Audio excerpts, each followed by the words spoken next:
अस्सलाम वालेकुम दोस्तों, उम्मीद है आप सब लोग खैरियत से होंगे। आज हम बात करेंगे उस ज़मीन के हवाले से जो कि स्टैम्प पेपर पर ली जाती है कि उसकी रजिस्ट्री कैसे करवाई जाती है और उसकी रजिस्ट्री करवाने में पेश आने वाले जो मामलात होते हैं उनका हल क्या होता है। सबसे पहले तो आप ये ज़हन में रखें कि कोई भी जो फ़रोख्त होती है वो तब कंप्लीट होती है कि जब जो ख़रीदार है उसको उसकी पोजेसन मिल जाती है, यानी उसका कब्ज़ा मिल जाता है, और जो फ़रोख्त करने वाला होता है, फ़रोख्त कुनिंदा होता है, उसको उसकी जो मुकम्मल रकम है वो मिल जाती है। मुकम्मल रकम मिलने के बाद जब सब रजिस्ट्रार के पास जाके बयान वगैरह करवा के जो हुकूमत की तरफ से जो टैक्सेस होते हैं वो सारे पे करके तो जो रजिस्ट्री करवा ली जाती है, उस रजिस्ट्री को कंप्लीट होने के बाद जो सेल होती है उसको एक्चुअल सेल कहा जाता है, यानी जो हकीकी सेल होती है वो तब कंप्लीट होती है।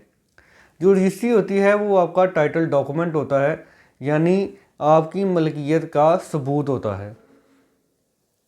अब हम बात करते हैं अपने टॉपिक के हवाले से, जो एक तरीका बहुत ज़्यादा कॉमन हुआ है, बहुत ज़्यादा राइज है हमारे मुआशरे में, वो ये है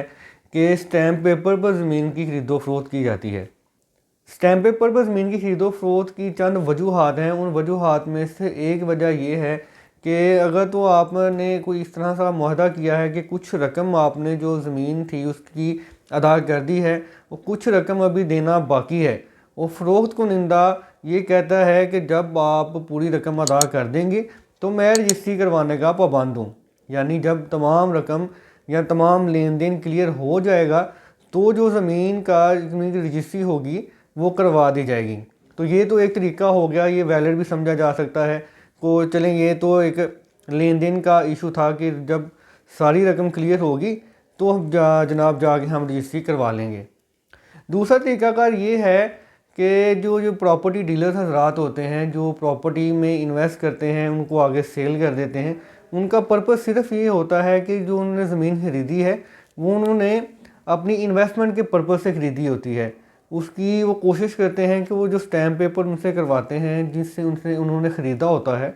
उसी स्टैम्प पेपर की बेस पे वो आगे सेल कर दें, और जो रजिस्ट्री होती है वो डायरेक्ट जो होगा, जो ऑनर होगा, उसी से नेक्स्ट बंदे को करवा दी जाए ताकि जो रजिस्ट्री में आने वाले अखराजात हैं उनसे बचा जा सके। और तीसरा तरीका वजह ये होती है कि कुछ मामलात में जब किसी बंदे को किसी अदारे की तरफ से कोई ज़मीन या मकान या कोई प्लॉट अलॉट होता है, तो वो अलॉटमेंट लेटर उसको इशू होता है जिसकी बेस पे वो भी रजिस्ट्री नहीं करवा सकता होता। उसमें ये कदगन लगी होती है हुकूमत की तरफ से या किसी भी अदारे की तरफ से। जब उसको लेटर इशू होता है तो उसमें कहा गया होता है कि आप इतने अरसे के लिए ये जो ज़मीन है इस्तेमाल करें, उसके बाद जो होगा वो आपके नाम पे ये ट्रांसफ़र कर दी जाएगी। तो वो बंदा जब टाइम पीरियड से पहले अपनी प्रॉपर्टी या प्लॉट मकान या जो भी वट वो अपनी आगे सेल करना चाह रहा होता है तो वो स्टैम्प पेपर पे सेल करता है, यानी जो अपनी ज़मीन थी उसने स्टैम्प पेपर पे आगे सेल कर दी। फिर वो स्टैम्प पेपर से ही स्टैम्प पेपर होता है जब तक वो ड्यूरेशन वो कंप्लीट नहीं होता जो उस प्लॉट या मकान के लिए मुतय्यन किया गया था। उसकी रजिस्ट्री का मामला भी थोड़ा पेचीदा हो जाता है, उसका हल भी अभी हम डिस्कस करेंगे। और कुछ ऐसी ज़मीनें हैं जो कि हमारे जो देहात में रहने वाले लोग होते हैं उन्होंने एक दूसरे से ख़रीदी होती है, और सिर्फ ये स्टैम्प पेपर कर लिया होता है कि ये ठीक है जी, मैंने आपसे ये जो कता है ज़मीन का या ये जो प्लॉट है या ये जो घर है ये मैं आपसे ले लेता हूँ। वो सिर्फ होता क्या था जी, सिर्फ स्टैम्प पेपर कर दिया। तो वो भी बंदे शरीफ से लोग होते थे जी, ठीक है जी आपने कर दिया, और रजिस्ट्री वाले मामला की तरफ जाते ही नहीं थे। तो अब इसमें मुश्किल ये पेश आती है कि जिस बंदे से उन्होंने स्टैम्प पेपर किया था वो तो फोत हो गया है, उसकी आगे औलाद आ गई है। तो औलाद से आगे अगर कोई बंदा मुकर जाता है, वो आपको ट्रांसफ़र नहीं करवाना चाह रहा होता, तो आपके लिए थोड़ी मुश्किल पेश आती है, आपको अदालत से रजू करना पड़ता है। फिर अदालत में आप केस फाइल करके तो अपने हक़ में केस करते हैं। तो अब हमने सारी वजूहात देख ली, अब हम बात करते हैं कि इसका तरीक़ाकार क्या होगा। इन तमाम जो वजूहात हैं इनकी बना पर हम जो रजिस्ट्री है वो कैसे करवा सकते हैं।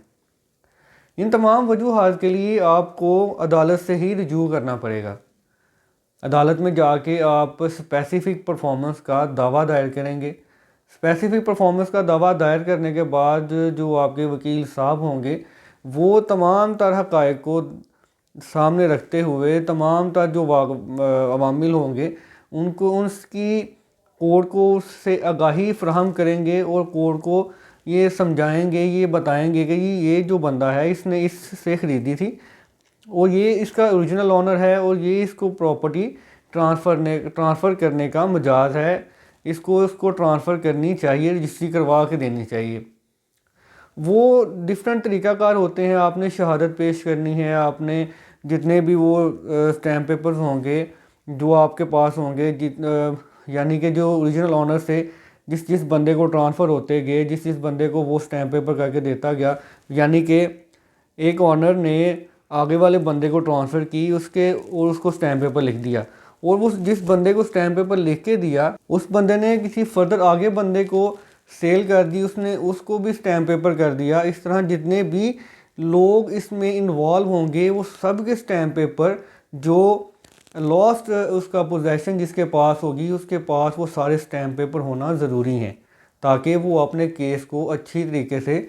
जो है वो साबित कर सके और अदालत से अपना रिलीफ ले सके। इन तमाम वजूहात में से जो सबसे ज़्यादा जो मुश्किल पेश आती है वो ये है कि जब जिससे आपने वो ज़मीन या प्लॉट या जो भी जो आपने उससे लिया परचेज़ किया था वो बंदा फ़ौत हो गया है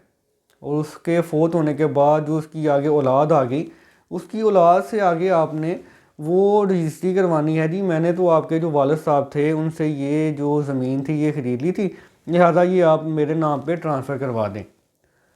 को बाज़ दफ़ा मोस्टली बल्कि ऐसा ही होता है कि वो जब आपने उनसे रब्ता किया तो वो मुकर जाते हैं। वो कहते हैं जी ये तो ज़मीन ही हमारी है, हमारे वालिद साहब ने तो आपसे कोई स्टैम्प पेपर किया ही नहीं था, है ना ही उन्होंने आपको कभी सेल किया है। क्योंकि वो ज़मीन की जो वैल्यू होती है वो तब के लिहाज से इस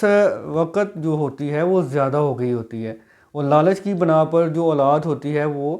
कोशिश करती है कि इसको ना ट्रांसफ़र करवाई जाए, इसको रजिस्ट्री ना करवा के दी जाए और इसको आगे फर्दर किसी को सेल कर दिया जाए या आपस में तकसीम कर ली जाए। तो ये सारे मामला को देखते हुए तो फिर आपके पास एक ही हल बचता है कि आप कोर्ट में जाएं, कोर्ट में जाके अपना केस जो है वो साबित करें और साबित करने के बाद कोर्ट जो होगी वो उसको एग्जीक्यूट करवाएगी, उसकी एग्जीक्यूशन फ़ाइल होगी, उस पर जो कोर्ट होगी अमल दरामद करवाते हुए जो आपकी जो प्रॉपर्टी होगी वो मुतलका जो कंसर्न अदारे होंगे उनको हदायत देगी, उनको डायरेक्शन देगी कि इस बंदे के नाम पे ये जो प्रॉपर्टी है ये ट्रांसफ़र की जाए। स्टैम्प पेपर पे कोई भी प्रॉपर्टी ख़रीदना इंतहाई गलत है। इस तरीक़ाकार को अपनाना जो है वो बिल्कुल भी सही नहीं है। ये आपके लिए मुश्किलात का बायस बन सकता है और कोशिश करनी चाहिए कि जो आपकी जो ज़मीन है वो आप जब परचेज़ करते हैं उस बंदे से परचेज़ करें जो कि वाकई उसका रियल ऑनर है, उसके नाम पे रजिस्ट्री है। तो आप उसके नाम से उस बंदे से दोबारा अपने नाम पे रजिस्ट्री करवाएं ताकि आप इन तमाम जो परेशानियां हैं उनसे बच सकें। उम्मीद है आपको हमारी ये वीडियो पसंद आई होगी। मज़ीद ऐसी वीडियोस के लिए हमारे इस चैनल को सब्सक्राइब करें और बेल आइकॉन पे क्लिक करें ताकि हर आने वाली वीडियो आप तक बआसानी पहुँची जाए। जज़ाकल्लाह, अल्लाह हाफ़िज़।